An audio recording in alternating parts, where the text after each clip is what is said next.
Recording in progress. Yes, it is Zoom. So, yeah, I'm really excited about today's topic. This 1 hour webinar, it's the quickest hour of my week, and succession planning, effective succession planning. That's what we're talking about today, guys. So, without further ado, I'm going to jump straight in. So, very quickly, my name's Luke. I'm from Australia. I've been living in Thailand for 20 years, and I've been a professional coach and trainer for the last 10 years, working all around the region until last year when we stopped flying. And then, of course, we've been doing leadership programs and webinars online. So let me share the screen here.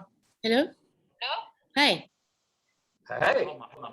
So let's jump in here. Let me just push the magic button there, which mutes everyone. Okay, fantastic. So on our YouTube channel, guys, there's a bunch of extra webinars as well. If you've this is your first time, we've got probably more than 40 of these types of webinars, leadership, coaching related, personal, professional development. Check it out. Just search on YouTube for Coachology, and that will be easy to find. And yeah, so this is what we're going to cover today, guys, on effective succession planning, is creating your own professional development plan. We're going to look at the understanding the mechanics of a effective succession plan. So basically just a real step-by-step process to make it really easy. Correctly identifying the top talent. So if you're looking to promote someone, or you're going to get promoted and you want someone to take your role, how can you correctly identify that top talent? Becoming a master delegator, which this skill will serve you very, very well on your journey, wherever you are in the organization as you continue to grow to the next level. That it's going to be absolutely essential that you know how to delegate effectively. So we're going to cover some tips on that one as well.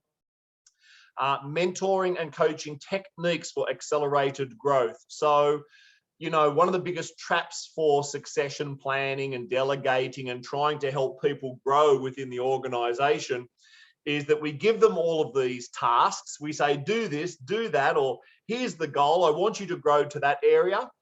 And then we leave them by themselves without a proper support network. So the mentoring and the coaching is there as a support to help them to grow to the next level, and much, much more. So here at Coachology, we do all sorts of executive coaching. We do leadership development training, coach training programs, especially leadership coaching for organizations.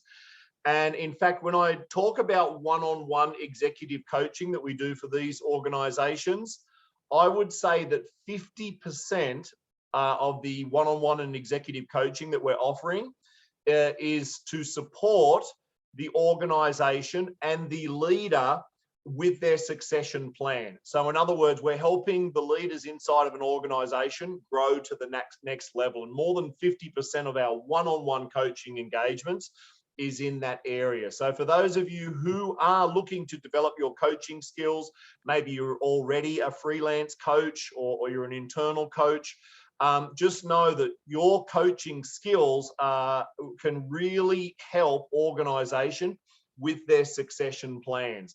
And here's the thing, when you get a great result for your client, they're going to invite you back again and again and again. So again, I really hope some of these tips and tricks will help you with that if your passion is coaching. So when we're talking about our succession plan, there's really only two elements that are going to make it a success or going to make it a failure. And, you know, in these webinars, we only have 1 hour together, and I want to try to make it as simple as possible so that you can begin to implement some of these distinctions and strategies and tips and things as quickly as you can. So the first thing you need to be able to do in order to effectively roll out a successful succession plan is you need to be clear on your own professional development plan. And we can call that PDP for short, because you need to know where you want to go, right? Where do you want to be in a couple of years from now? Do you want to continue to be working in corporate? Do you want to go freelance? Do you want to become a coach or consultant? Like, and when, how soon do you want that to happen? Is it 1 year, 5 years, 10 years? whatever it is for you, you need to begin to kind of have that in mind where your journey is going to take you, and then to be able to plan accordingly for that, right? Does that make sense? Awesome. And then the next part, of course, is your succession plan. So for today's webinar, I'll be talking mostly in the context of if you are the leader in an organization and you want to get promoted, which is clearly part of your professional development plan. Well, guess what? If you are going to grow to that next level, you need to consciously be thinking about your succession plan. So in other words, who in your team can do your job, right? Now, this is interesting because old school leadership, leadership kind of strategies from, 20 or 30 years ago, the leader would be like, this is my job and I'm not going to show anyone how to do it. And they're really, really defensive and protective of their role as a leader. They don't want anyone to take their job. So they almost deliberately keep a big gap between where they are and where their subordinates are. Well, that's a trap, right? That is not going to help you to grow to the next level, because check it out. If you want to get promoted, right, the company advertises that there's this position, a division head or country head or whatever, and you say, yes, I want that role, yet you have not taken the time to consciously develop and nurture and coach and mentor your team to close that gap between where you are and where they are, then it's going to be very, very difficult for your big boss, because there's always a big boss, guys. It's going to be very difficult for your big boss to be able to promote you to that next level, even if you are competent to do that higher level role. Who in your team is going to take care of your role? All right. So again, that's the kind of the traditional model, like, this is my job, this is my job. We need to evolve beyond that, and you need to be thinking consciously about your succession plan. Who can do your job as good as you, or maybe even better than you? Because guess what? If you close that gap and you've identified one or two, maybe three people, depending on the size of your team, obviously, then when that position becomes available and you put your hand up, your big boss is going to think, yes, well, I can see, Alvin is keen for this job, and he's been really developing and coaching and mentoring his team to take his role. It becomes a really easy decision for that big boss to make, right? Does that make sense, guys? Yes or yes? Yeah, perfect. So they're really only the two bits we need to consider here, all right? So we're going to look at each one of these two main points in a little bit more detail so you can get the ball rolling. Let's start with our PDP, right? Your own professional development plan. So when you're developing your own personal development plan, here are the points you want to consider as you're thinking about what is next for you. What does your future look like? And so you need to be a little bit honest with yourself, right? You need to be thinking in advance where you want to be. And so one of the first things to consider is, where do you want to be in 1 year from now, 3 years from now, 5 years from now, 10 years plus? Where do you want to be? Right? You might be happy working in a corporate environment because it gives you that security that is important to you. Absolutely awesome. Or you may decide you want to start your own business and you'd like to do that within 3 years, for example.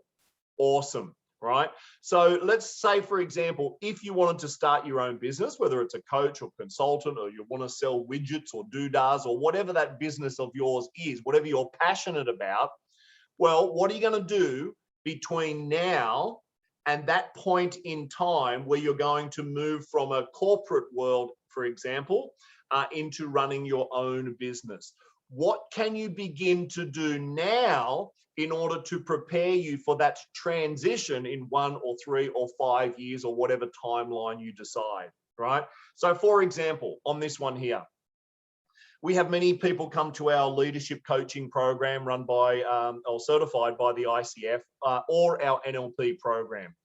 And a lot of people get really, really motivated, by the end of that training, and they'll say, oh, I want to be a professional coach. I want to do this full time. I want to help people transform the world, right? And so I say to them, well, that's awesome, but don't quit your day job just yet, right? Because here's the thing. If they get certified as a coach, okay, they've done 60 to 100 hours of theory and practice and role play and all that kind of stuff, which is great. But if they resign overnight and say, boss, here's my resignation letter, see you later. Well, now, not only do they have to continue developing their skills as a professional coach, they also have to try to find new clients, right? So there are two very big skill sets that they've not done before. And so it puts a little bit too much pressure on them. So my suggestion is always, if you are working inside of an organization, learn the coaching tools first, and then go and practice these coaching skills with your existing team inside of the organization, where you have a beautiful safety umbrella of a regular monthly paycheck, right? Plus, if you are then coaching your teams, you're empowering your teams, you're helping them grow, you're going to start thinking of your succession plan so that when you do transition into your own business, whatever that is, you're able to leave on a high. You feel really, really good. You feel proud. You've delegated, you've coached, you've mentored, and you feel 10 foot tall and bulletproof. Now, guess what? Now the only thing you need to do is focus on finding clients, right? Because you've done that 1, 2, or 3 years of that coaching practice inside of your organization, right?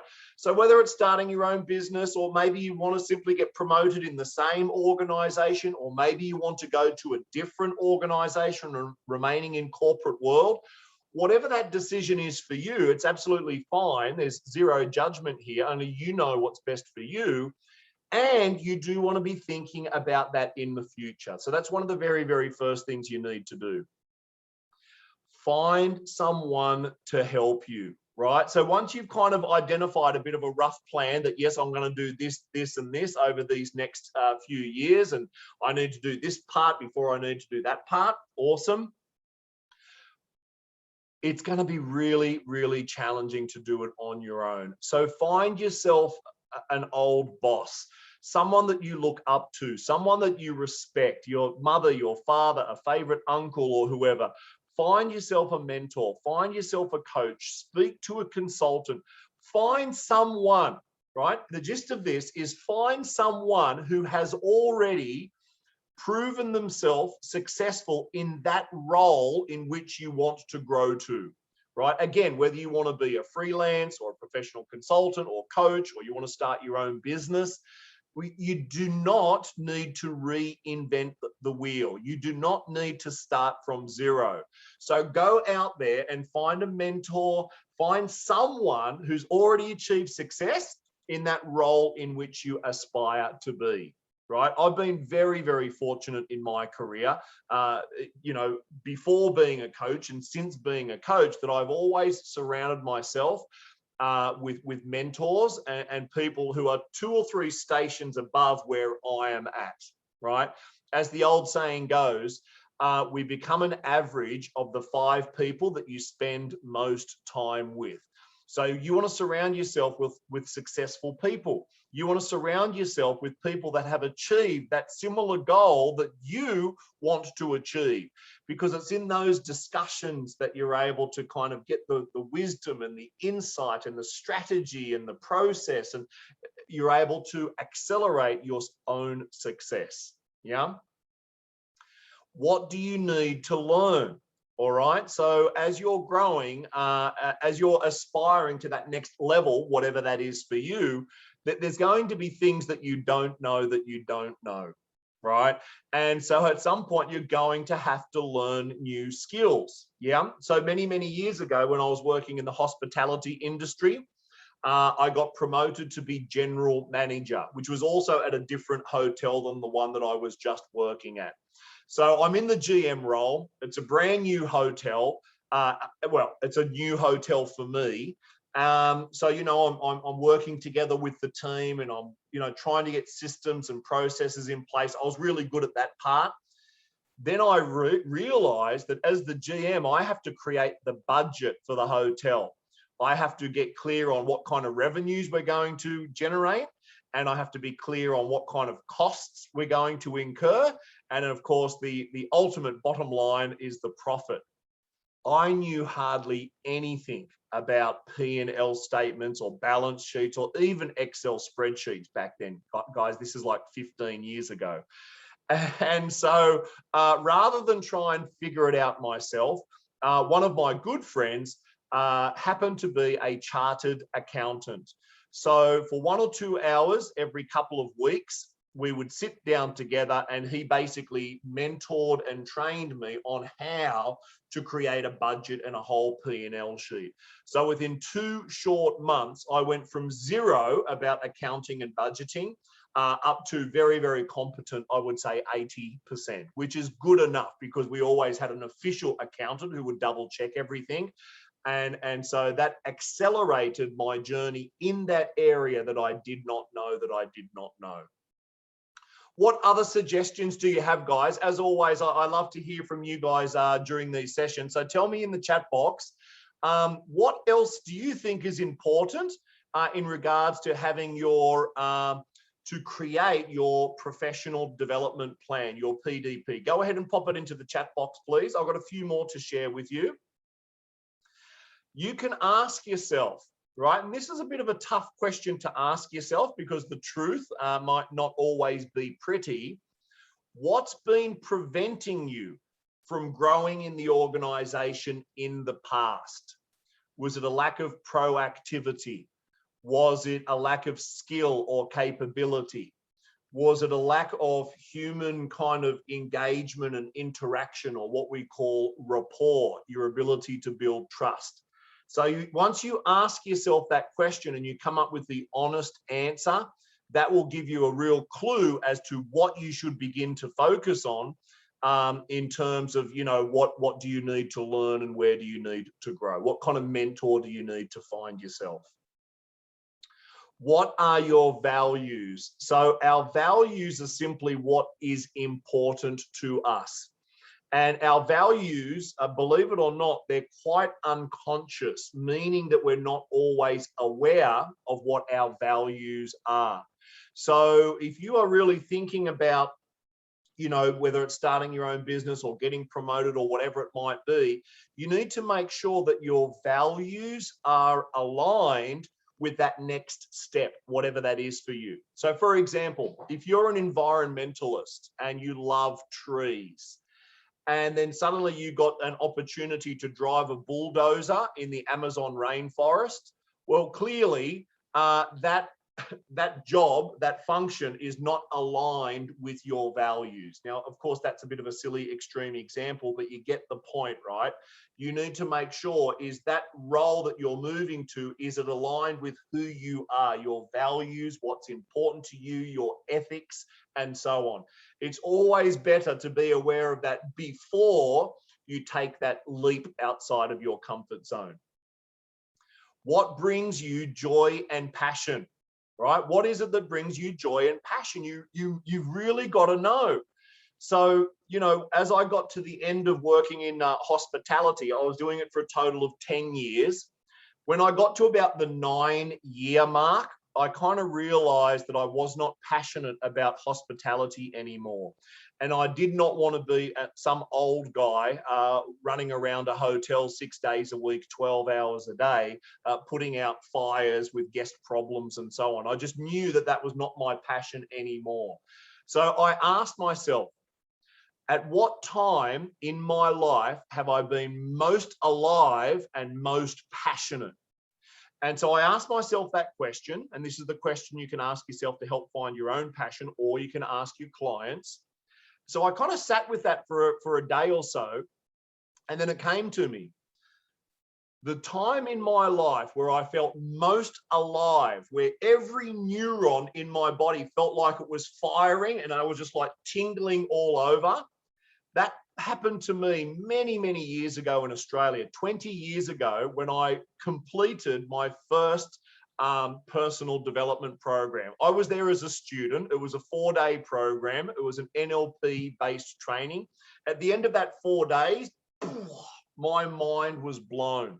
And I just remember the feeling like, you know, even the colors seemed more vivid as I was looking around the room. And that was the most alive I'd ever felt. And so I just made a decision. I said, wow, that feels great. I want to do that. I want to be a coach and a trainer and facilitator, because how that guy helped me to have this breakthrough, that's exactly what I want to do in my life. And so I just made a decision, and I left Koh Samui and I came up here to Bangkok to begin my journey as a professional coach and trainer. So really find out what is that joy and what is the passion. And because guess what? It's even more important when you get older, right? When we're young, we can kind of suffer through the job, the role, because we need the money to take care of our certainty and put a roof over the head and you know, food in the fridge. But as you get a bit older, maybe you've paid off the mortgage, you own your house or your condo, that joy, that passion, and that fulfillment, that becomes more important to you. So my suggestion is don't wait till you're 40 or 50, right? Find out what that joy and passion is now and start doing it sooner rather than later. What else have we got here? Kelvin says the ability to see our limitations and new goals to achieve our potential. Perfect.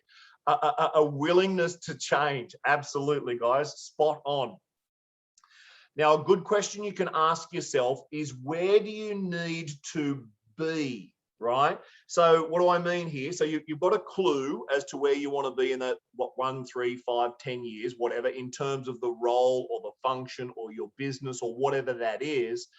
Now you need to decide, where do you need to be to make that happen? Is it in the city, like I'm here in Bangkok? Does it need to be out on some land or some property? Is there a certain country that you need to be in to achieve that goal? All right. So don't forget that, because it's very, very important. And also with your environment is, once again, who are you surrounding yourself with? Right? So what environment do you want to be in? Make sure that whatever city that you're in an environment where you have positive, supportive people, right? That network, those friends that kind of cheer you up, not drag you down. Because as you take that step into the unknown, right, you're going to need some level of support. It just makes the journey much, much easier. And then the other big question is, who do you need to be? Right? Which is kind of encompassing a little bit of all of this. So if you want to be a CEO, what does a CEO do? What are his or her behaviors, right? What is their communication style? How are they in meetings, right? What do they do when the stuff hits the fan, right? When there's problems and challenges. So who do you need to be in order to be that higher level of whatever you want to be? And then again, don't wait 1, 3, or 5 years to be that person. Become that person sooner rather than later. And then you will create that role that you want. All right. Now, in terms of like an action plan or something like this, I shared this at last week's webinar. This is a really, really simple action plan that you can use for your personal development plan. You simply choose the goal, right, that you want to be. So for example, now I am a successful business owner by the 30th of June, 2022. For example, that's your goal. Then you would put the reasons why achieving that is important. Then you do some brainstorming. You identify your top 3 priorities, and then you chunk down further and come up with some action plans. So you can check out our YouTube channel from last week, guys. I explained this in more detail. I'm not going to recap it now. Just know that this action plan template is super, super effective for your own professional development plan, and also the professional development plan of your subordinates, right? If you're working within an organization. But you can see it's pretty self-explanatory, pretty simple. Now, we're still on your own professional development plan, right? And, you know, Some people have the misconception that if I've been with the company a certain amount of time, I should get promoted. Or they think to themselves, well, you know what? When I get promoted or when my salary goes up, then I'm going to work harder. That is a lie. It's not true. What you must do, guys, is add value to the organization. As you add value, right, as you contribute, as you come up with ideas, as you develop a system or a process, as you increase sales or reduce costs, or as you create a more collaborative environment with greater synergy, whatever it takes to add value. And I'm not just talking about your 9 to 5, your exact job description, bullet point. That's what you generally get paid for. I'm talking about you getting promoted. So the question you want to continually ask yourself, if you want to accelerate your own journey, is how can I add value, right? How can I add value? And then you start adding value. Now, if you want to get promoted in the current workplace that you are, that presupposes that the big boss is not a douchebag. Right? Because if the big boss is a douchebag, you probably want to leave. You don't want to get promoted and stay in that same organization. So let's assume that your boss is a good guy or a good girl, someone you admire, you look up to, and you want to get promoted. Then as you add value, just rest assured that it will be acknowledged and reciprocated at some point through you getting promoted, right? It's happened to me multiple times. When I first moved to Bangkok to become a professional coach and trainer, first thing I did was I learned NLP, and then I joined an existing coaching and training company. And to be honest, I really didn't know anything about personal development industry back then. I attended one seminar all those years ago back in Oz, yet I was never really in the industry. So I was way outside of my comfort zone. 10 years in hospitality, and then I joined in a sales function or business development, however you want to call it.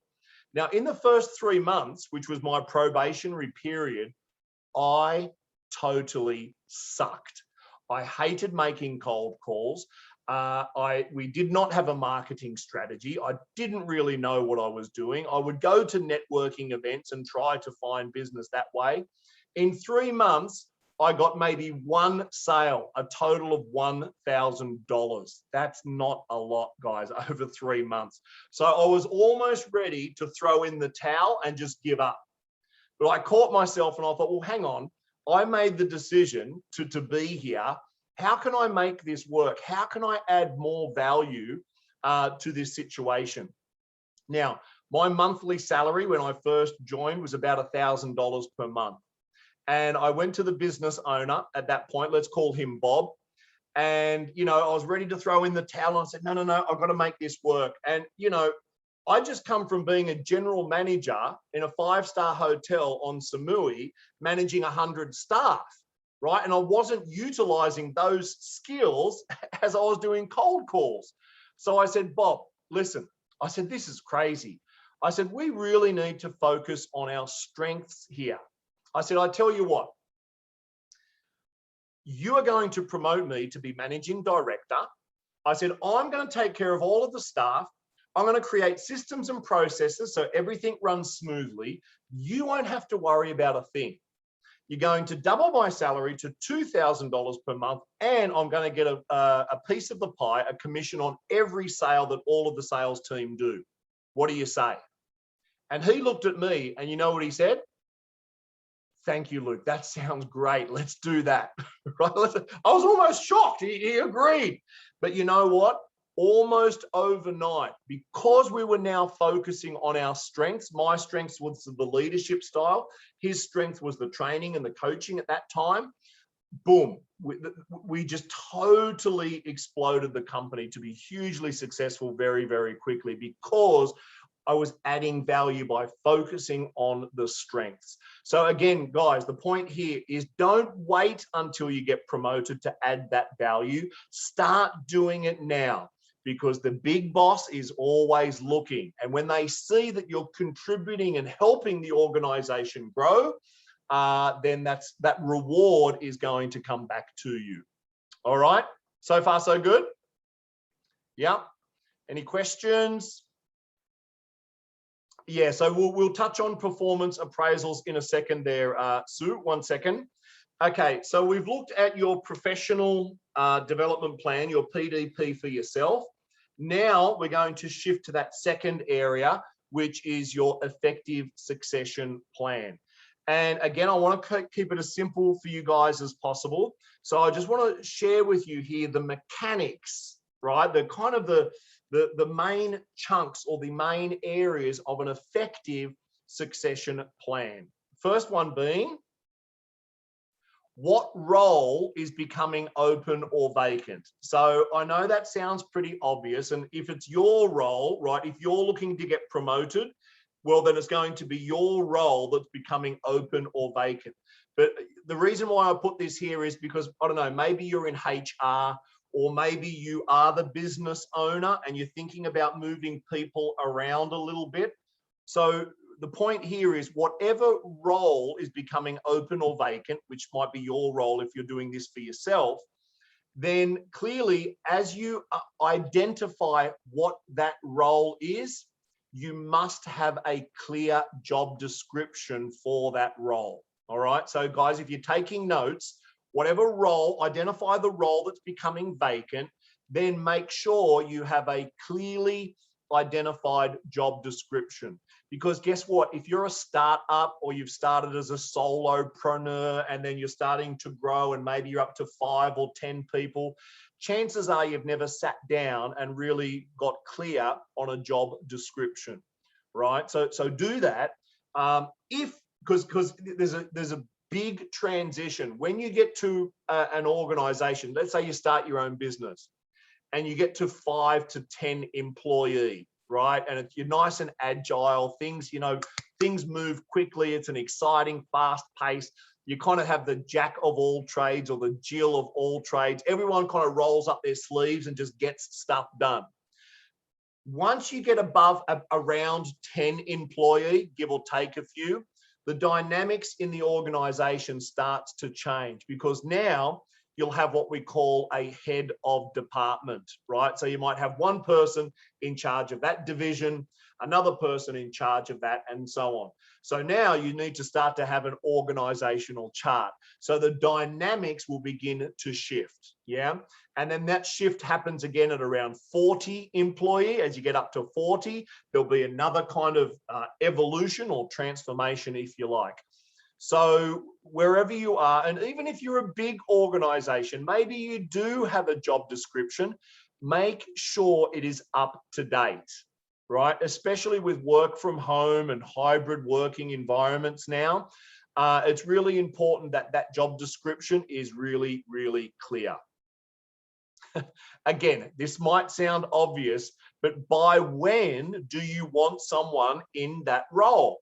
Now, this is an easy question to answer. If you're creating the succession plan for yourself, meaning that you want to get promoted and you're looking for someone to fulfill your current role, then you're going to look at your professional development plan and you've said, within 1 year, I want to be here.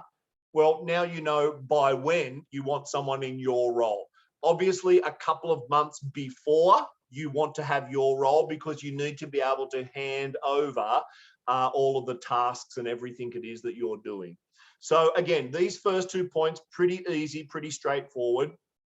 Now you need to begin to identify who can do your job, who can you begin to focus on in order to nurture, to help to grow to that next level. And again, it obviously depends on the size of your organization and your company. If you're a big team, then you want to shortlist, up to 3 people. Number 4, what skills or what behavior? Just know that there's a slight difference there, guys. When we talk about skills, we talk about their capability and their knowledge and that they know how to do that thing. But then we also have their behavior, right?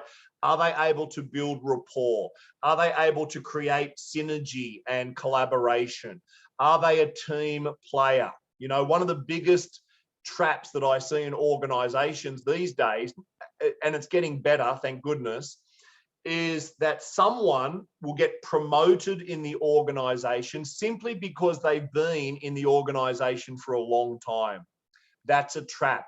And the reason is they might be really good at their specific job, but now suddenly they get thrust into a leadership role, right, where they're now managing a team. That's very different to the day-to-day work they've been doing in the past. And now they have to take care of a team of 3 or 5 or 10 people plus. It's a totally different skill set. So they need to develop some skills, but they also need to develop their behaviors. They need to, you know, behave like a leader. Yeah. So you need to identify what skills do they need, what behaviors do they need to be displayed that they don't currently have, right? Because that's going to form part of their professional development plan that's going to help them to bridge the gap from where they are to where you want them to be. And then number 5 is going to be effective delegation, coaching, and mentoring. So guys, if you can get clear on these 5 points, you're going to develop an effective succession plan. Okay, we've got a couple of comments here. Let me have a quick look. Thank you, Alvin. By practice and experience, 3 to 5 years leadership needs should be projected. Also consider business expansion, which can state possible new competency. Exactly.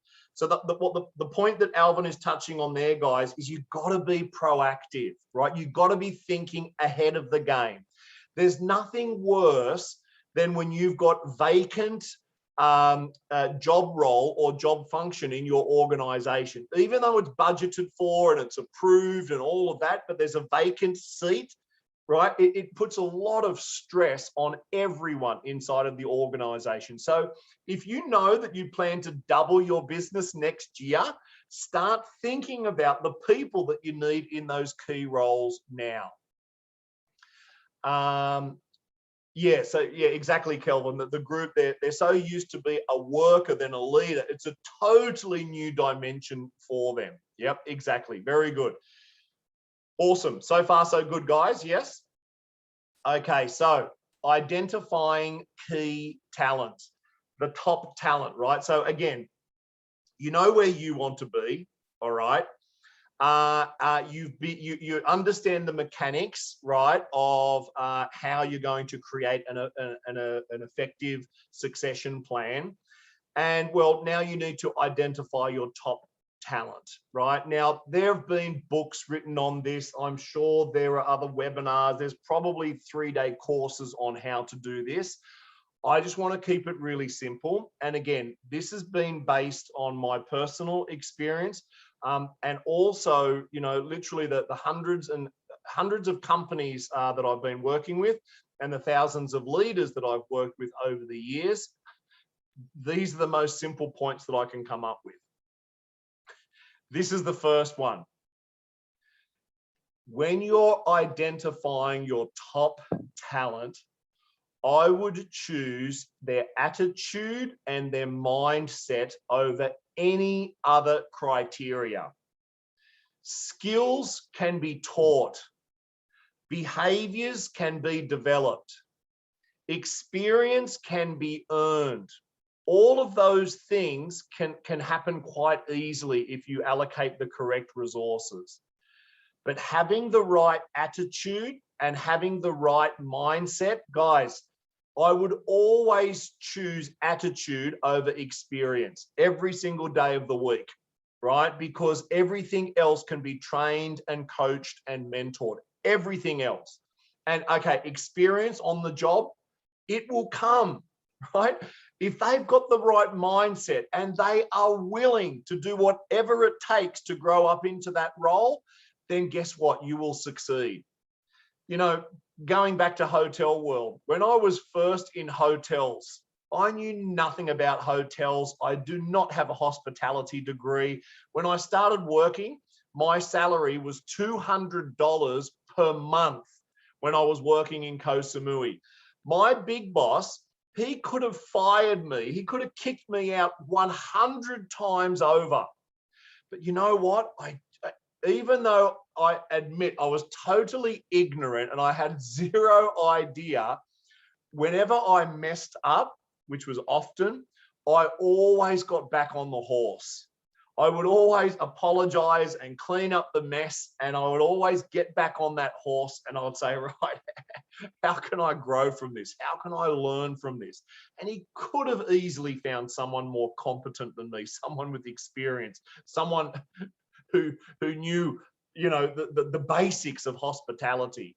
But because I had that right attitude, it was in his best interest to keep me there, right? So please do yourself a favor, choose attitude and mindset, because everything else can be learned. Now, if you are inside of a big organization, and remember here, if you are succession planning, then chances are you're promoting from within. Again, I'm not going to talk about going through an interview process or putting an ads on the internet to try to find the right candidate. That is not my specialty. There are other webinars for that. If you are promoting from within, then you do want to have an idea of their previous performance. Now, again, the attitude and the mindset will play a part in previous performance. So what do I mean by that is if they did receive a less than satisfactory performance review and they were able to display and improve to get better, well, for me, that improvement in performance, that's a little gold star. And again, I would be much more encouraged to choose someone who has displayed the willingness to grow and to continue to improve. Yeah. So again, it obviously depends on the role. If it's a very technical role, guys, then their skill set and their experience might be hugely and massively important. I get that. And I think you know the distinction about what I'm talking about here. Yes, exactly. Okay. So, and then the third one, they must be coachable. Right? So what do I mean by coachable? We call it coachability. They have the ability to be coached, to be mentored, and they have an openness to receive feedback, right? Because guess what? If you're promoting them to be in a leadership role, their ability to receive feedback is going to accelerate their growth. And if they're good at receiving feedback, then they're going to be much more effective at delivering feedback in their new leadership role than anyone else.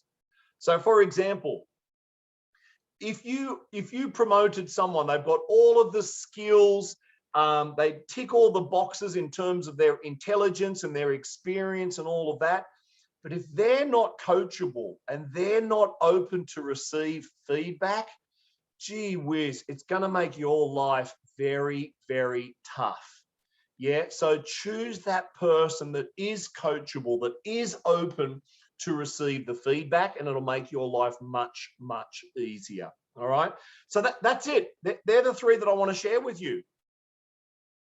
Okay, one comment in the chat box there. What is the key difference between effective succession planning in a for-profit business organization and a non-profit organization? Can you compare effective succession planning? All right. Well, this webinar is presented by Coachology. This is our for-profit business. And then together with my wife, Coach Christy, we've created the Pink Lotus Foundation, which is a non-profit. And the purpose of the Pink Lotus Foundation is to empower women and children through personal development. So as the old saying goes, if you give a person a fish, you feed them for one day. But if you teach them how to fish, you feed them for a lifetime.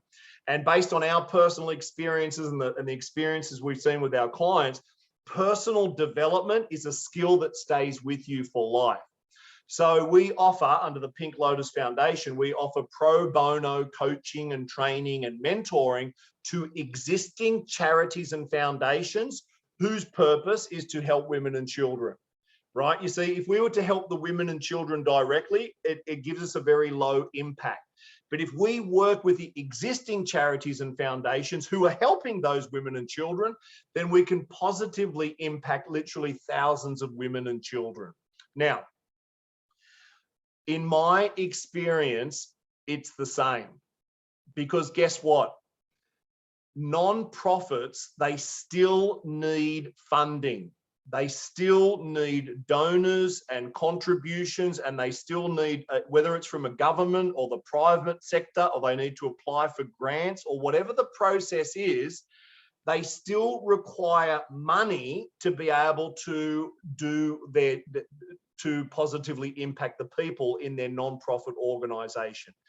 Now, money is not a dirty word, right? Think about this, guys. And again, we're a little bit off tangent here, and it's okay because it's important. If you're a non-profit, the more money you have, the stronger the impact that you can have, and the more people you can impact. And in fact, Simon Sinek, I'm sure you've heard of Simon Sinek. He wrote the book called Start With Why. His suggestion is, don't call it a not-for-profit, call it a for-impact organization. For impact, because you still need money. Even though you're not, cashing in with these huge amounts of profit, you still need the money to be able to fully function, right? So the only slight difference in terms of promoting people is their values, right? You need to choose people whose values, what's important to them is contribution. Generally speaking, people working for a non-profit, they value contribution and helping others above everything else. So make sure that that's part of their kind of their personality makeup, that contribution and helping others is important. Otherwise, these same principles apply. Hope that helps. Okay, becoming a master delegator. So here's the thing. You've created your professional development plan. You know where you want to go. You've identified the top talent based on what we've just covered. And so now you need to begin that transition between you growing to the next level and that person taking your seat. Well, guess what? You need to start to delegate. And my suggestion is, don't wait until you get promoted. Start building up your delegation muscle right now.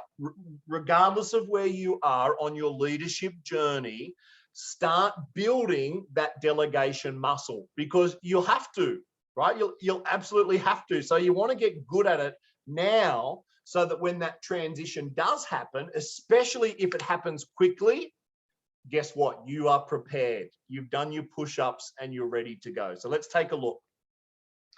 One of the first things that many, many leaders do not do, but they should, is make an inventory of all of your daily, weekly, and monthly tasks and the approximate time frame it takes for each. Right? So when I teach time management courses for organizations, I get them to do this, right? Because to be an effective, to be really good at time management, number one, you need a good mindset. That's a conversation for another time. Number two, you've got to get good at delegation. So how do you know what to delegate unless you're really, really clear on what it is you actually do? Not what your job description says, right? They might be the similar, but oftentimes your job description is very, very different to what you're actually doing on a day-to-day basis. And you think you know what you're doing on a day-to-day basis, but trust me, when you go through this process and you really make a detailed inventory of what you're actually doing, you'll be either shocked or pleasantly surprised, or one thing is for sure, you'll have a lot more awareness, right? Now, this is going to be important to know what you're actually doing for a couple of reasons. Number one, it gives you the opportunity to update the job description for the person coming into your role. Number two, you begin to identify those important tasks that you need to continue to do, or the lesser important or lesser urgent tasks that you can begin to delegate. And there are some, the ABC priority matrix. There's a few kind of prioritization tools out there. Again, that's a topic for another webinar. Use whatever you need to do to identify because what you're looking for, the first thing that you want to start to delegate are those routine or regular tasks that you do as the leader. Because guess what? If it's routine and regular, it's not your best utilization of time. And if you're proactively, consciously creating that succession plan, your successor, they need to know how to do these routine, regular tasks. So again, don't wait until you officially get promoted. Start delegating some of those routine or regular tasks right now, simply from a time management perspective, if nothing else. Yeah. Right, then you want to consider out of all of you've done your inventory, right? You've offloaded some of the day-to-day or week-to-week stuff. Now you want to begin to delegate some of those tasks or processes or projects or whatever it is that's going to help the subordinate grow. So in other words, if this is their comfort zone, you want to give them a task that's just a little bit outside of their comfort zone. Why? Because you're stretching them. You're helping them to grow. You're getting them used to the process of continual growth and development, because that's what you do, right?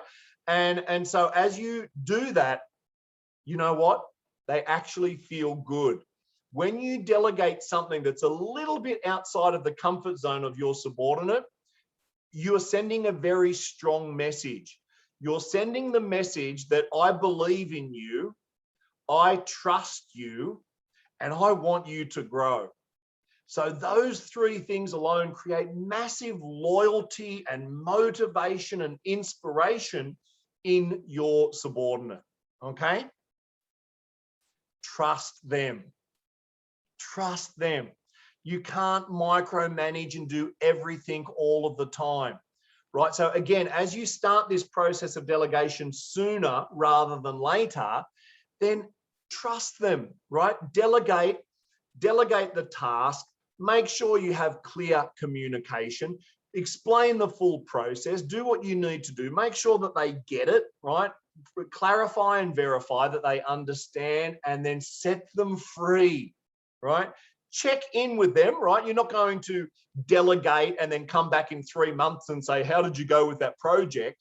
That's called dumping, right? And we don't dump, we want to delegate. So show them that you trust them. Now, this is a good question you can ask yourself. If you need to leave the business next week, right? What would you need to immediately delegate? Right? And then if so, once you work out what that is, do that, right? Start delegating that process or that function now. And in fact, it happened to me. Just before I started Coachology, I was working in that other role that I mentioned before. I was the managing director. And then I'd been thinking about starting my own business, and I'd been thinking about it and thinking about it. Thankfully, I had a coaching conversation with my coach, and my coach encouraged me to take action. And so I took action, and that action was very, very quickly. Now, I had 2 months to delegate all of my tasks and dailies and everything spread out through a team of maybe 6 different people. And I remember one of the team, I called her in, let's call her Mary. I said, okay, Mary, you've expressed a little bit of interest in marketing. Would you be interested to learn all of the marketing processes that we do here at this company? And she was like, yeah, that sounds good. So anyway, I began the delegation process. We would meet for an hour or 2 every couple of days, and I would show her step by step. And you know what happened? She looked at me and she says, oh, Mr. Luke, this is so much fun. I wish you had have shared this with me earlier. I wish you had have taught me how to do this earlier. And you know what? The penny dropped, and I thought, I wish I had have been teaching you earlier, because that marketing stuff, yes, it's important, and some of it's quite routine. It's the same kind of stuff. And there's graphic design, which I can't do. She was able to do all of that.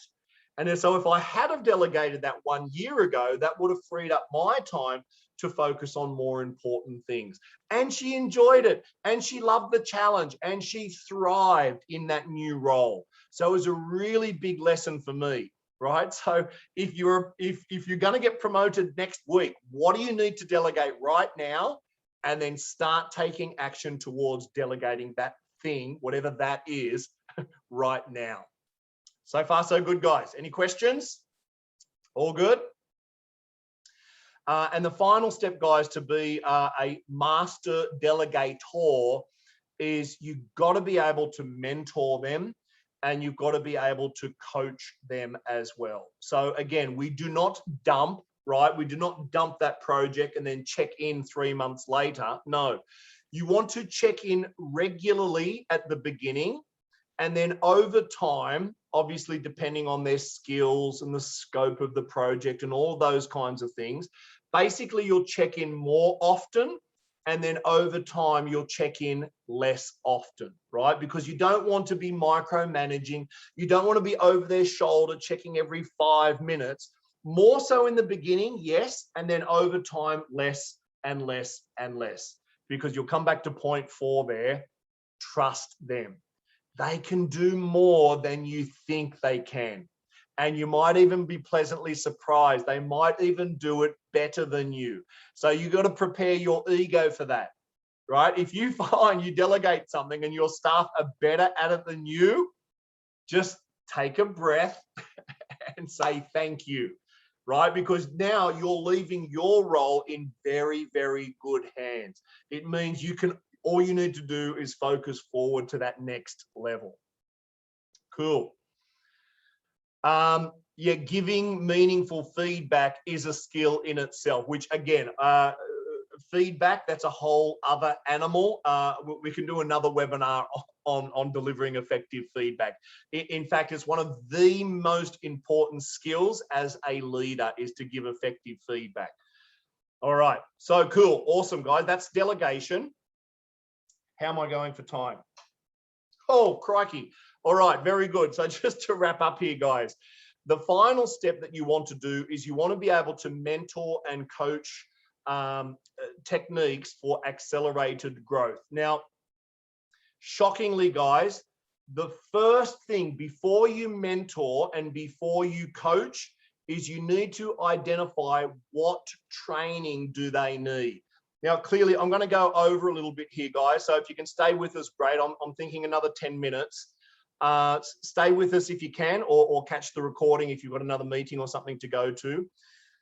The reason I put this point in here is, as I mentioned before, 50% of our executive coaching engagements are in the area of succession planning. And for many of the executives and the leaders, the coaching is absolutely fine. For some of the more junior leaders who are getting, like, let's say they're moving from, supervisor or manager level to be a head of a department or a head of a division, or they're kind of getting promoted to that level. Often there are skills and capabilities that they do not yet have. Now, they could be working with the best coach in the world. Now, let me remind you quickly the distinction here. A professional coach will not tell you what to do. You engage a professional coach to help you with your growth mindset, to help you believe in yourself and to tap into those hidden resources. That's what coaching does. Now, for that leader who's going to that higher position, though, there's oftentimes they're simply skills, communication skills, fundamental leadership skills, like giving effective feedback, like running a productive meeting, like creating an action plan. There are things like that they probably haven't done. There are things that they don't know that they don't know. So one thing is for sure, for those more junior leaders who are getting up to that more senior leadership position, they often need some form of training in combination with coaching and mentoring. All right. So we know what training is, right? You go to a training to learn specific skills and tools and techniques. Coaching is used where the coach will help bring out the best in you to become the best version of yourself and to overcome any of those limiting beliefs or self-doubt and so on. Mentoring is like a combination between the two. A mentor, by definition, a mentor is really, really good at that specific skill set, whatever it is. Like I mentioned before, I worked with a mentor who was really, really good at accounting.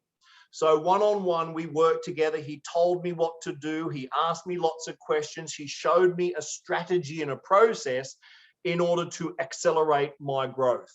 So before that, though, you might need to develop their skills. And so for our clients, most of those leaders will attend something like our NLP training, either the 3-day version or the 5-day version, because there are 30 different modules relating to, giving feedback, clear communication, goal setting, and so on.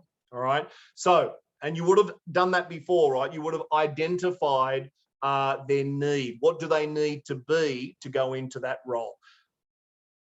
Now, as you are going through this process, guys, at some point, as part of the mentoring and coaching and training process, you might need to create some SOPs, which stands for Standard Operating Procedure, which is simply like a recipe, right?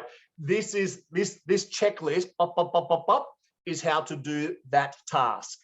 This SOP is a checklist of that task.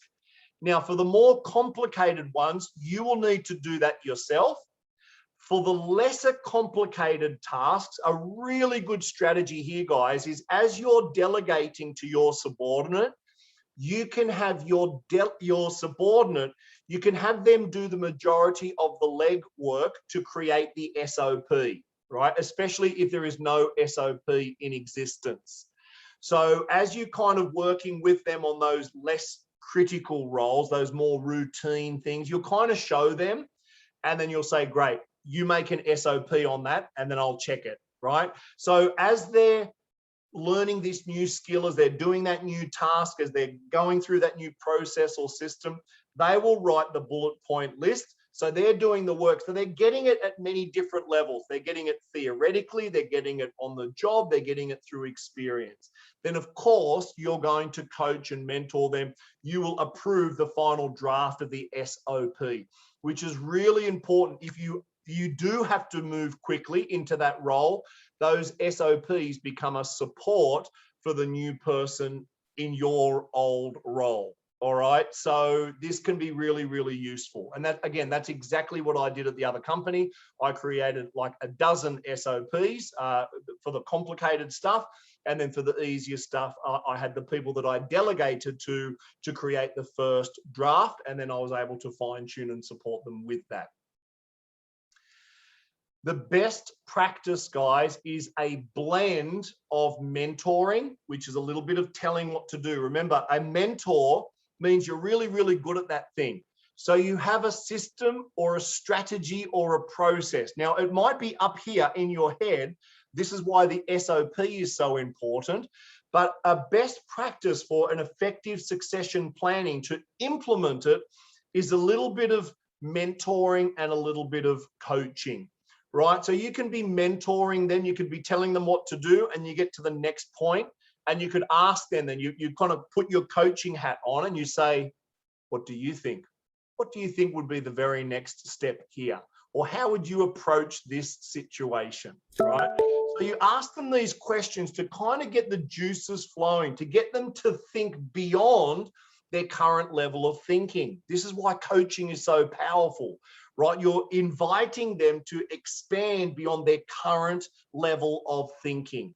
So a beautiful blend, and at its most simple, is mentoring is you're telling them and sharing them those best practices, and coaching is asking to help them then to think differently, to expand their awareness. And then, of course, continued learning and development, right? Absolute continued learning and development. Because here's the thing. If you are looking to get promoted and you're creating your succession plan for that next person, well, that person, they should also begin to start thinking about their succession plan, especially if they're already in a leadership role, right? If they're getting promoted to be the leader of a leader or a leader of leaders, then they will in turn need to start to train and coach and mentor their subordinates as well. So any form of continual learning and development is going to help smooth that process over. Okay, and there was something in the chat box there. Where did it go? Okay, one key factor to ensure success of any succession planning intent is for senior top management to not only endorse it, but should be driving and involved. Exactly, especially with a big corporate, organization. And again, this is why if you are perceived to be adding value and you are perceived to be consciously working on your succession plan, then your big boss, the top management, they're going to see that. And then they feel very, very good putting you into that role, and they feel very reassured that your current role, right, will be in good hands because you have consciously put in the effort. Yeah.